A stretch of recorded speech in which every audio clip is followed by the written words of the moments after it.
नमस्कार। आज के इस वीडियो में हम देखने वाले हैं अकाउंट्स पेबल्स क्या होते हैं।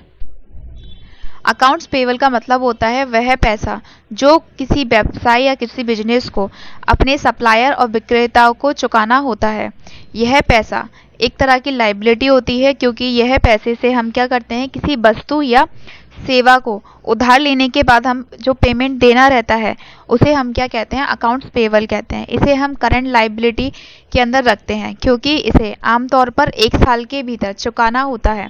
ठीक है, इसको हम एक उदाहरण के साथ समझते हैं कि अकाउंट पेबल है क्या। अगर मान के चलिए, अगर आपने कच्चा माल सप्लायर से उधार खरीदा है और अभी तक आपने उसका पेमेंट नहीं किया है, और यह पेमेंट करने का जो समय सारणी है, जो समय है निश्चित है, 1 साल के अंदर आपको उसका भुगतान करना है, तो यह राशि आपके अकाउंट में अकाउंट्स पेबल के खाते में गिनी जाएगी। क्लियर? यानी कि जब भी आपने कोई सामान खरीदा अपने व्यापार के लिए, कोई आपने रॉ मटेरियल खरीदा, कच्चा सामान आपने, या फिर किसी भी टाइप की आपने कोई मशीनरी खरीदी और आपने उसका पेमेंट उस टाइम नहीं किया है, बट 1 साल के अंदर आप उसका पेमेंट कर देते हैं, तो इस प्रकार का जो आपका आप बोल सकते हैं, इस प्रकार का जो आपका कर्ज या लोन रहेगा वो किसके अंदर लिखा जाएगा, अकाउंट पेबल के अंदर लिखा जाता है।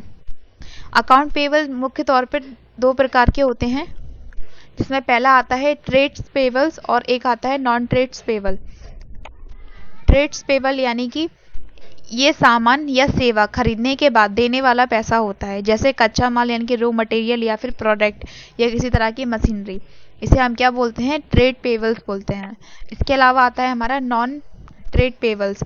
नॉन ट्रेड पेबल्स में क्या होता है, ये वो खर्चे होते हैं जो बिजनेस से जुड़ी दूसरी चीज़ों के लिए होते हैं, यानी कि डायरेक्ट कच्चा माल या कोई भी सामान या कोई भी मशीन नहीं है, पर उससे जुड़ी ही कुछ चीज़ों से रिलेटेड होता है, जिसे हम नॉन ट्रेड पेबल्स कहते हैं। जैसे कर्मचारियों को बोनस देना है ना, या वेतन यानी कि सैलरी बची हुई देना, या बिजली का बिल या पानी का बिल, इस तरह से अन्य जितने भी हमारी यूटिलिटीज बिल्स होते हैं वो सारे नॉन ट्रेड पेबल्स में जाते हैं। आज की वीडियो में इतना ही, बाकी हम नेक्स्ट पार्ट में कवर करेंगे।